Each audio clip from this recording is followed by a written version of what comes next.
apapun yang kita niatkan untuk membaca dalam Al-Quran itu pasti kita dapat. Ada orang yang membaca niatnya hidayah, wallahi dapat hidayah. Ada orang yang membaca Al-Quran untuk mendapatkan taufik, mendapatkan keberkahan, mendapatkan ilmu. Wattaqullah wa yu'allimukumullah wallahu bikulli syai'in alim. Ketika kita membaca ayat Al-Quran, kita ingin mendapatkan ilmu dan yang ada di dalam Al-Quran, rahasia-rahasia bisa terbongkar, mutiara-mutiaranya, wallahi akan Allah berikan petunjuk. Contoh, Umar bin Khattab radhiyallahu anhu, seorang penghafal Al-Quran. Ketika wafat Rasulullah SAW, naik Abu Bakar radhiyallahu anhu, in kuntum ta'buduna Muhammadan fa inna Muhammadan qad mat, wa in kuntum ta'buduna Allah fa inna Allah hayyun la yamut. Kemudian dia membaca, وَمَا مُحَمَّدٌ إِلَّا رَسُولٌ قَدْ خَلَتْ مِنْ قَبْلِهِ الرُّسُلُ أَفَإِنْ مَاتَ أَوْ قُتِلَ انقَلَبْتُمْ عَلَى أَعْقَابِكُمْ. Begitu beliau menceritakan, apa kata Umar bin Khattab? Demi Allah, sepertinya baru kali ini saya mendengar firman Allah, padahal beliau pun hafal Al-Quran. Pernah terjadi pengalaman bersama saya ketika saya baca Al-Quran. Baca salah satu doa, mungkin Bapak Ibu jamaah sekalian pasti hafal.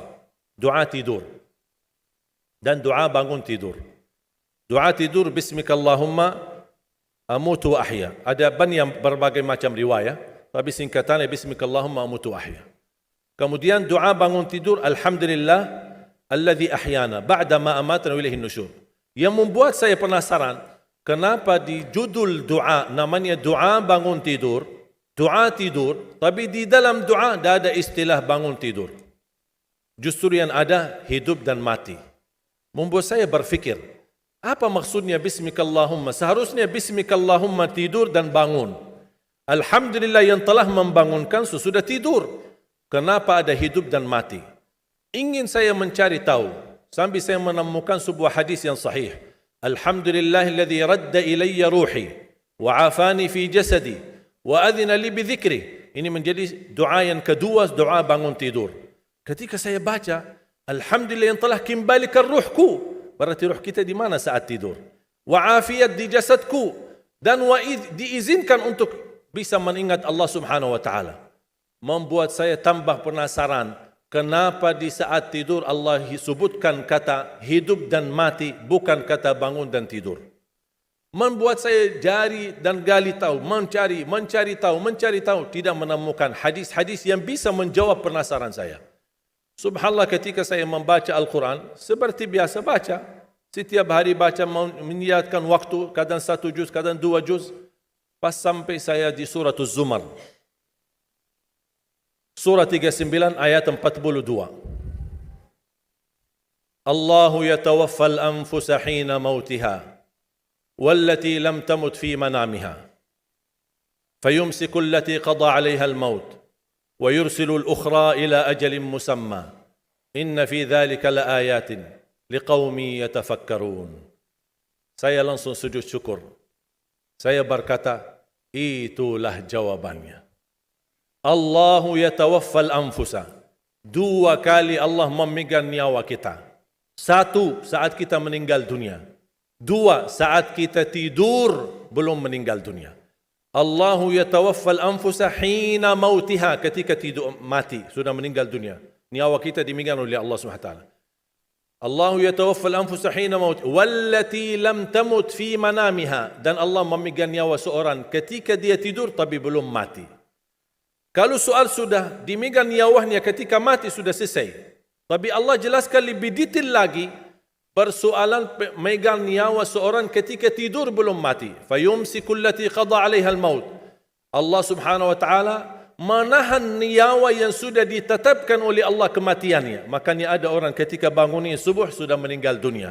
Ternyata dia termasuk fayumsiku allati qada 'alaiha al-maut. Wa yursilu al-ukhra, tahap yang kedua, wa yursilul ukhra ila ajalin musamma, yang belum ditetapkan kematian, Allah kembalikan nyawanya untuk di waktu yang ditentukan dan ditetapkan oleh Allah Subhanahu wa taala.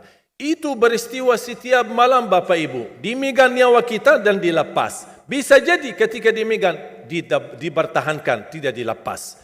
Ini beristiwa menghadapi proses kematian setiap malam ketika tidur.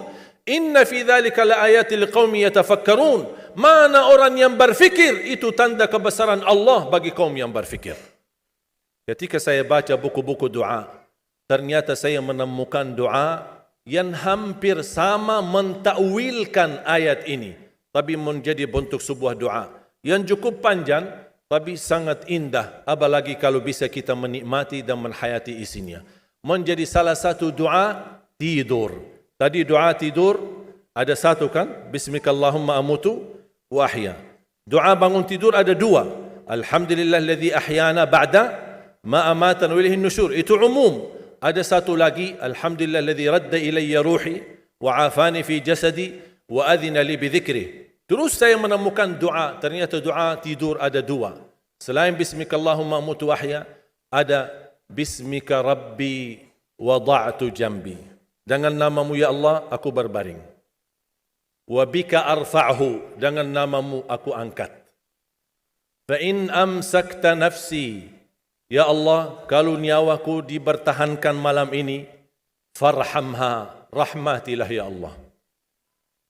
Wa in arsaltaha fahfadha, kalau dilepaskan nyawaku, jagalah diriku sebagaimana terjaga dirinya hamba-hamba yang salih. Ketika saya baca dan setiap malam bisa merasakan bismika rabbi wada'tu jambi wa bika arfa'hu fa in amsakta nafsi farhamha. Ketika saya baca fa in amsakta nafsi farhamha, saya bisa merasakan ketika Allah wafatkan saya malam itu. Dan saya sangat memohon rahmatilah aku ya Allah.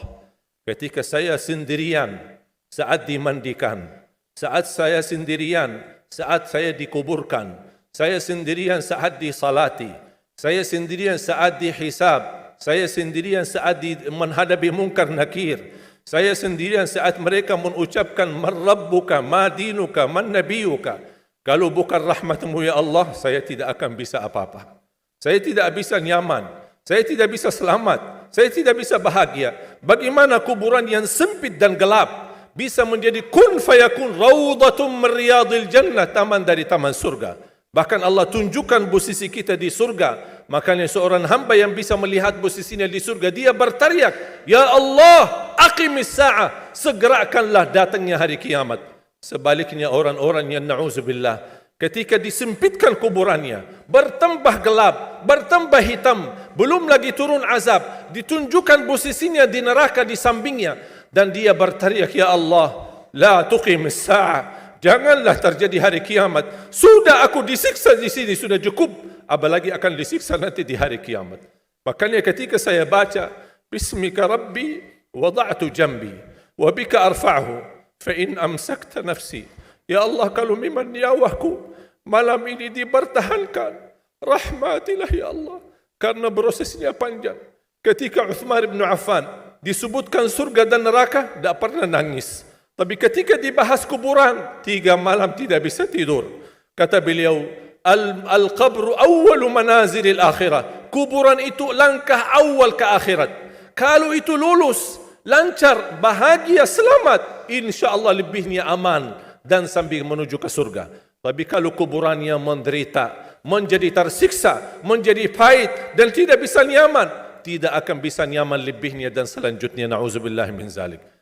Wa in arsaltaha, ya Allah, kalau memang kami di malam ini masih ditetapkan, masih punya umur dan dilepaskan nyawa kami, kami masih diizinkan untuk beraktivitas dan beribadah, mendekatkan diri kami kepadamu ya Allah, kita ingat, fahfadha, jagalah dirimu, karena kami takut juga mengulangi dosa.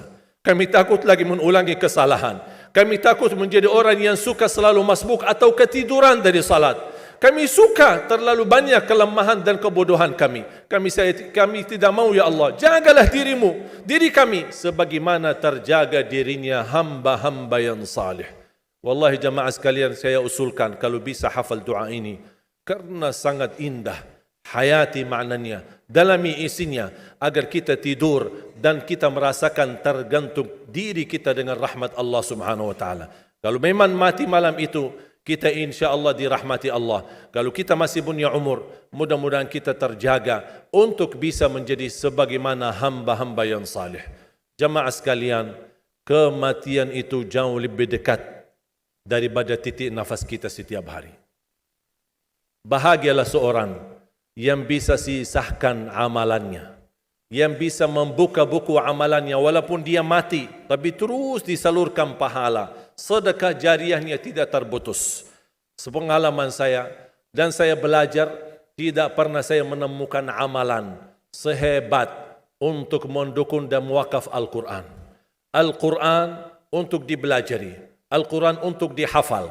Saya memiliki harapan yang sangat tinggi, insya Allah Indonesia sepanjang apapun kegelapan, sepanjang apapun kegelapan kezaliman, sepanjang apapun kehilangan keadilan, insya Allah akan datang satu saat terbitnya matahari adil.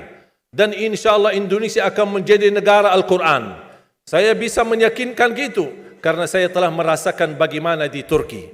Turki negara sekuler yang ratusan tahun serangi Islam, ratusan tahun menabaikan Islam. Tidak boleh kumandangkan azan dalam bahasa Arab. Tidak boleh ada rumah tahfiz. Tidak boleh ada pesantren. Tidak boleh belajar agama. Tidak diberikan anak-anak kita bisa belajar dengan sendirinya Al-Quran. Semuanya dilarang dengan keras. Bahkan terancam orang-orang yang melanggar aturan itu.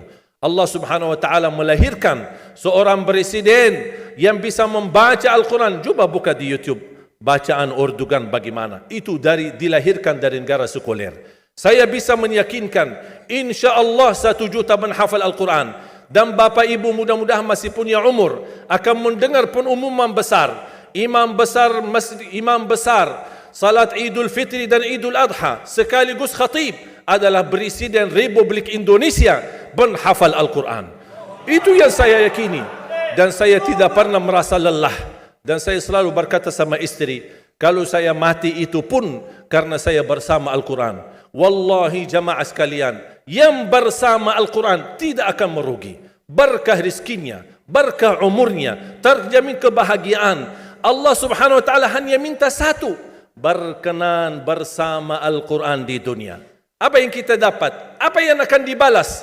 Akan Al-Quran temani kita di dunia, akan temani kita saat sakratul maut, akan temani kita di kuburan membela kita, akan menemani kita saat kita dibangkit oleh Allah, akan menemani kita saat hisab, akan menemani kita saat berjalan di atas sirat yang sangat tipis dan panjang, bahkan tajam jalanannya. Begitu sampai ke surga, apakah Al-Quran melepas? Tidak akan melepas. Al-Quran masih berkenan, padahal kita hanya cuma sekali berteman sama Al-Quran di dunia. Dia begitu luar biasa panjangnya bertemanan sama kita sampai ke surga. Bahkan akan temani kita masuk surga. Sebagaimana bersabda Rasulullah SAW, yuqalu liqari'il Quran, ahlul Quran di dunia yang kesibukannya baca, kesibukannya hafal, tidak membuangkan waktu sia-sia, selalu bersama Al-Quran. Allah suruh dia, bacalah dalam surgamu, naik derajatmu. Baca, naik lagi. Tambah lagi baca, naik lagi. Sampai di posisi mana pun anda berhenti baca, disitulah posisimu di dalam surga. Bagaimana kata Siti Aisyah di riwayat Imam Muslim, jumlah tingkatan-tingkatan dalam surga Allah sesuai jumlah ayat Al-Quran. Oleh karena itu tidak ada yang lebih tinggi di dalam surga Allah daripada Ahlul Quran. Cukuplah bahagia Ahlul Quran ketika di hari kiamat dipanggil. Semua manusia dibangkitkan oleh Allah. Malaikat memberikan pengumuman, mana Ahlul Quran? Berdiri, rapat, berdekatan. Mereka maju. Mau bawa kami ke mana? Kalian terpilih menjadi orang yang terdekat sama Allah. Karena Ahlul Quran adalah keluarga Allah Subhanahu wa ta'ala. Bukan hanya kita sendiri yang mendapatkan anugerahnya dan manfaatnya. Semua keluarga kita, termasuk orang tua kita dan orang yang ada di sekitar kita. Makanya jemaah sekalian, kalau anda gagal penghafal Al-Quran, anakmu pun gagal penghafal Al-Quran, jangan sisahkan walaupun saham menjadi saksi baik di hadapan Allah. Ya Allah, saya belum hafal, anakku gagal penghafal Quran, tapi insya Allah hartaku, usahaku, pikiranku, tenagaku bisa terus memperjuangkan Al-Quran. Apa saja ya Allah insya-Allah menjadi saksi baik, dan nanti di hari kiamat insya-Allah kita bersama Ahlul Quran mendapatkan syafaatnya Al-Quran di hari kiamat. Kita sangat membutuhkan ayat-ayat yang dikumandangkan ketika meninggal dunia. InsyaAllah setiap satu huruf akan disalurkan 10 kebaikan. Mudah-mudahan semua yang hadir diberikan kemuliaan dan keanugerah dari Allah menjadi Ahlul Quran, penghafal Al-Quran, penghayati Al-Quran, para pencinta Al-Quran, berakhlak-akhlakul Quran. Ya Allah, aku mohon atas izin-Mu ya Allah, kami bersama-sama bertemu di masjid ini. Berilah kepada kami kemuliaan bersama-sama bersama Ahlul Quran di dalam surga-Mu ya Allah, ya Dzal Jalal wal Ikram, ya Arhamar Rahimin, ya Arhamar Rahimin. Anugerahlah kepada kami anak dan keturunan penghafal Al-Quran, anak dan cucu penghafal Al-Quran yang mampu menjaga nama baik keluarga kami, yang mampu membanggakan kami di hadapan-Mu hari kiamat, yang mampu menghadiahkan mahkota untuk kedua orang tua kami. Birahmatika ya Arhamar Rahimin. Ya Allah, maafkan kalau kami tidak berhasil menjadi penghafal Al-Quran. Tapi ya Allah, kami kurbankan nyawa kami, harta kami, usia kami, tenaga kami, pemikiran kami, ilmu kami untuk Al-Quran, agar Indonesia ke depan menjadi negara Al-Quran, agar Indonesia menjadi contoh terbaik untuk mata dunia, agar bisa kita melahirkan. Karena saya meyakinkan ya Allah, dan kami semua meyakinkan, terjamin masa depan Indonesia baldatun tayyibatun wa rabbun ghafur kalau selalu bersama Al-Quran. اغفر لنا ولوالدينا ولجميع المسلمين والمسلمات والمؤمنين والمؤمنات الأحياء منهم والأموات. ربنا آتنا في الدنيا حسنة وفي الآخرة حسنة وقنا عذاب النار. وصلى الله على سيدنا ونبينا محمد وعلى آله وصحبه وبارك وسلم، والحمد لله رب العالمين. سبحانك اللهم وبحمدك أشهد أن لا إله إلا أنت أستغفرك وأتوب إليك. ما شاء الله.